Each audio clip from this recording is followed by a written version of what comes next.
बच्चों, मैं क्लास 8 की कुछ परिभाषाएं बताने वाला हूँ।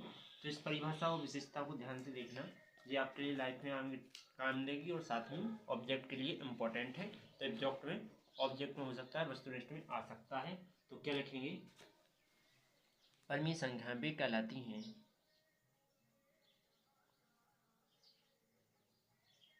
ऐसी संख्याएं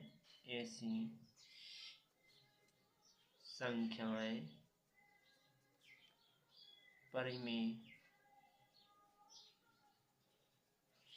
संख्या कहलाती है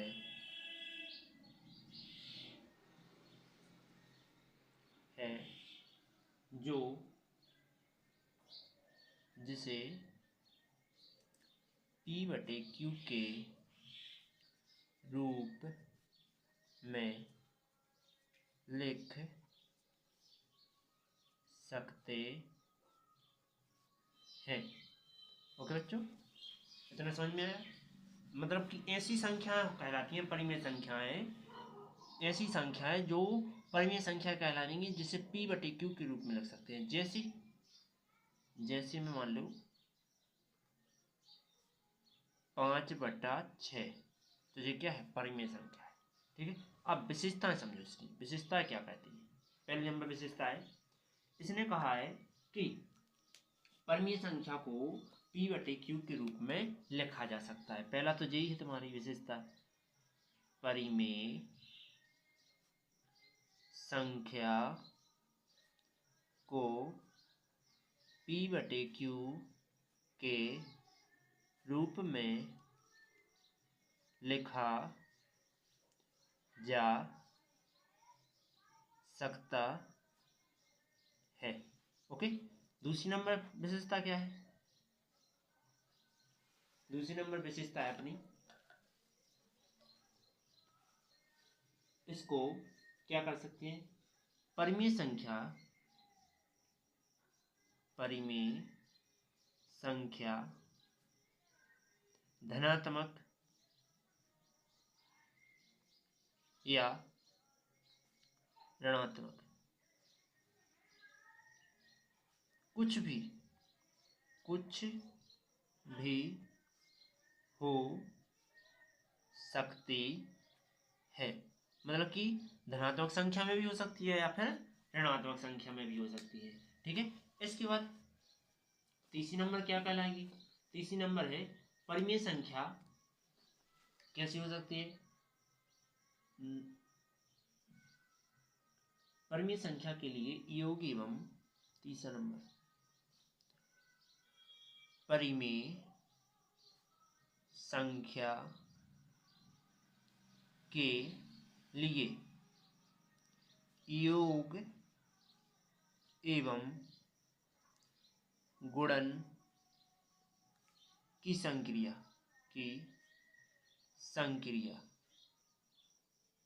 निम्न है। मतलब क्या कहना चाहता है? ये कहना चाहता है कि पहला नंबर या ए नंबर में मान लेते हैं साहचर्य, क्या लिखना होगा?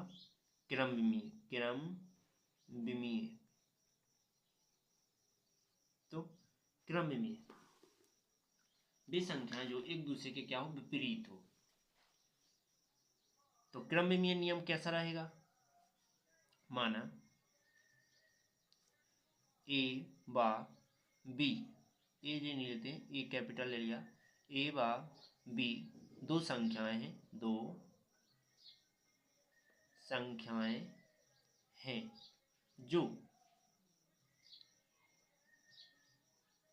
जो कैसे कर सकते हैं? ए प्लस बी योग के आधार पर बता रहे हैं, योग के आधार पर। ठीक, तो ए प्लस बी बराबर होंगे किसके? बी प्लस ए के। ओके, इसके बाद एक और गुणन के आधार पर लिया जाए। गुणन संक्रिया क्या रहेगी? गुणन संक्रिया में a इंटू बी आ जाएगा और बराबर में क्या आ जाएगा? b इंटू ए।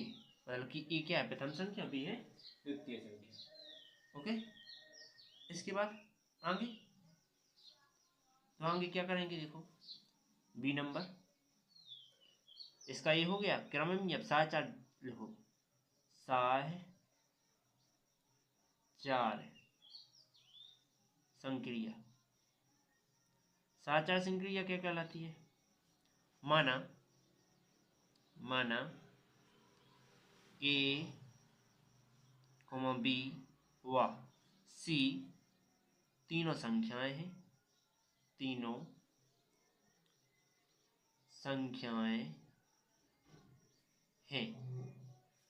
जो गुणन के आधार पर, ठीक, गुणन संक्रिया पहले लिख रहे हैं। गुणन संक्रिया क्या कहती है कि ए इंटू बी, जो कि पहला और दूसरा इंटू में रहेगा सी, बराबर में क्या आ जाएगा? ए, बी और सी, ये तीनों इंटू में, और इस प्रकार से आ जाएगा, ठीक है। या फिर गुणन के आधार पर हो गया, सॉरी योग के आधार पर। योग के आधार पर क्या रहेगा? देखो, योग के आधार पर तुम्हारा ए प्लस बी प्लस सी, मतलब कि पहला और दूसरा कोष्टक में रहेंगे, इस साइड ए प्लस बी प्लस सी दूसरा और तीसरा कोष्टक में रहेंगे, तो क्या कहलाएंगे? साहचार नियम पर कहलाएंगे। ओके, उम्मीद है इतना समझ में आ गया होगा। इसके बाद आगे क्या करना है? देखो आगे, और देखो आगे क्या है इसमें, और एक आध संक्रिया और बताते हैं।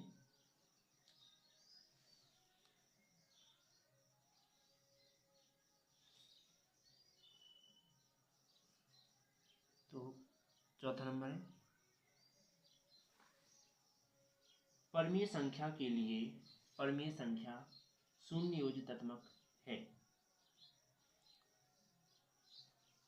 परिमेय संख्या के लिए शून्य योज्य तत्समक है।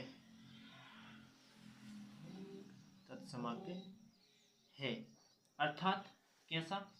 देखो, अर्थात में लेते हैं कि तत्समक कौन कहलाते हैं? तत्समक वे कहलाते हैं जो किसके बराबर हों? जो तुम्हारे किसी एक, जैसे इसने शून्य कहा है, तो शून्य किसके बराबर आ जाएगा? शून्य आ जाएगा तुम्हारा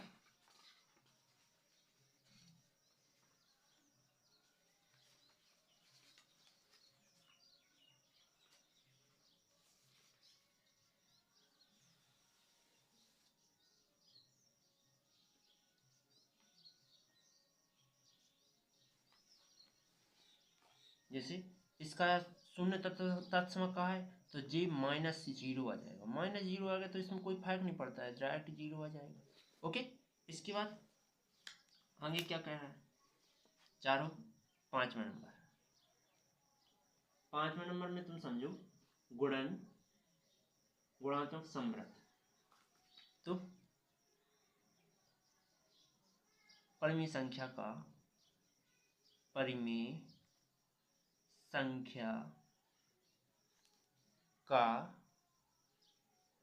गुणात्मक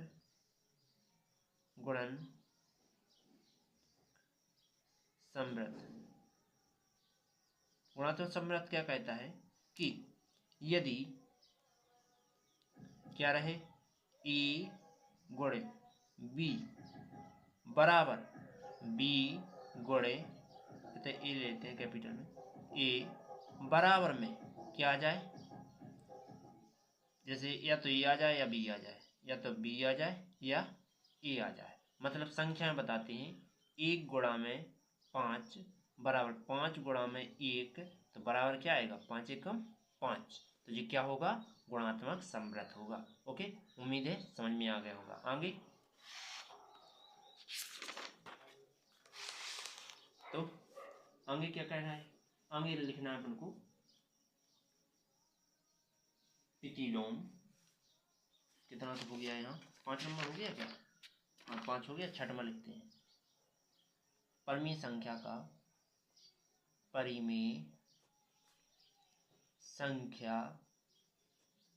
का कौन सा नियम? गुणात्मक प्रतिलोम।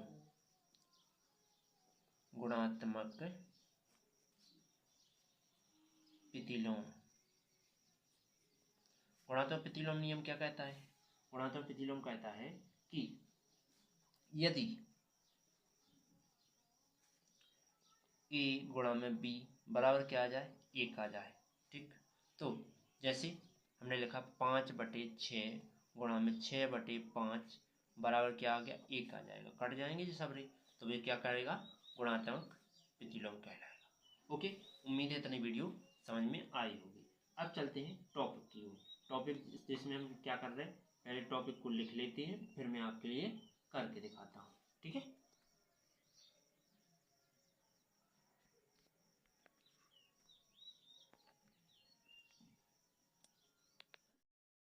बच्चों तो देखो मैंने टॉपिक लिख लिए हैं। अब टॉपिक लिखने के बाद इनको हल कर लेते हैं। ठीक, हल में क्या करेंगे, लिखा है देखो कि निम्नलिखित प्रत्येक के गुण के अंतर्गत उपयोग किए गए गुणधर्म के नाम लिखो। हमने गुणधर्म पीछे लिखा दिए, अभी लिखा है जैसे जी मैंने गुणधर्म लिखा दिए हैं। ठीक, देखो नीचे लिखा है क्रमविमीय पहला गुणधर्म, दूसरा लिखा है सहाचार गुणधर्म, तीसरा लिखा है मैंने परिमेय संख्याओं का योज्य प्रतिलोम जो कि 0 होता है। इसके बाद तुम्हारा गुणात्मक संवृत जो कि जे होता है। ओके, तो अब मैं पहला सवाल करता हूँ। पहले सवाल में क्या लिखा हो, गुणात्मक प्रतिलोम भी मैंने कर चुका हूँ। तो इसमें तो मैं आप क्या बताने वाला हूँ कि इसमें कौन सा नियम लगेगा। देखो इसमें क्या आ रहा है, इसको मानते हैं ए, इसको मानते हैं बी, तो ए गुणे बी बराबर बी गुणे ए बराबर हम क्या आ रहा है, बी आ रहा है। तो अपन जानते हैं, हम जानते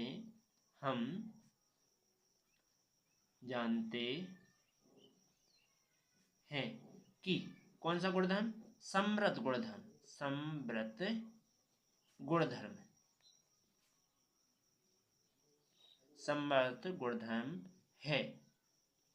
क्यों, क्योंकि यह क्या बताता है कि ए गुणे बी, इसका सूत्र क्या होता था, ए गुणे बी, बी गुणे ए बराबर में या तो बी आता था या फिर ए आता था।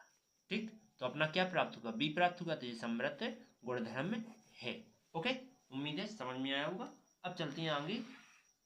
तो देखो इसमें क्या लिखा है, इसमें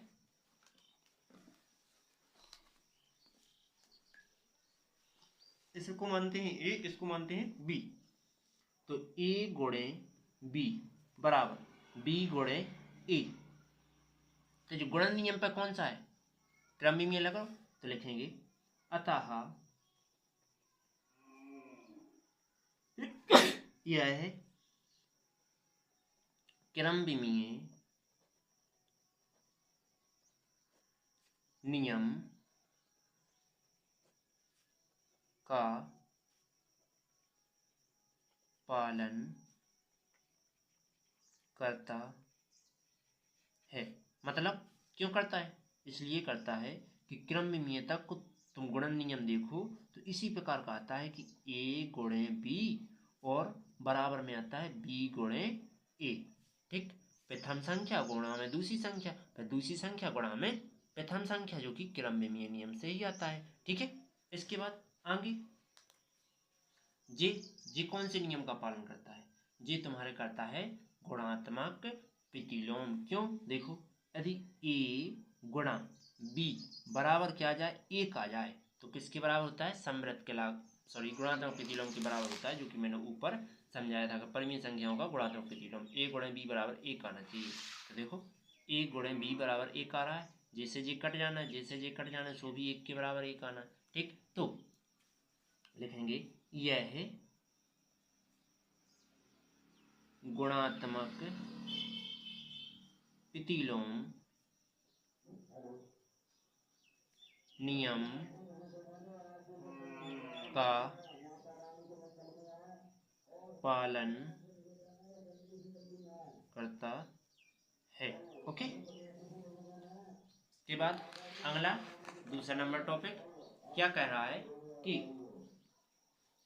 इसमें कह रहा है कि बताइए कि कौन से गुणधर्म की सहायता से जे और इसको बराबर लेना चाहिए, आकलन कर सकते हैं, मतलब अभिकलन कर सकते हैं। कैसे, देखो 1/3 गुणा में 6 दिया है, वो गुणा में 4/3 दिया है, यहाँ और यहाँ लगा है 1/3 गुणा में 6 गुणा में 4/3, तो इस पर और इस पर कोष्टक लगा है। तो अपन क्या कर रहे हैं कि पहले इसको लिखें ले रहे, तो 1/3 गुणा में 6 गुणा में 4/3, क्योंकि ऐसा लिख सकते हैं, ये दोनों बराबर चीज़ है। तो 1/3 गुणा में 6 गुणा में 4/3, ये दोनों कटे। अब ये किसका नियम करेगा, गुणात्मक वो सहाचार नियम का पालन करेगा। गुणात्मक सहाचार नियम का पालन करता है। क्यों करता है, क्योंकि देखो ये ए मानो गुणे बी मानो गुणा में सी, जो कि पहला और दूसरा बराबर, ए फिर जे बी और जे सी, तो जे दोनों देखो इस प्रकार से रहें तो क्या रहता है, सहाचार नियम का पालन करता है। ओके, वीडियो अच्छी लगी तो लाइक और सब्सक्राइब करें।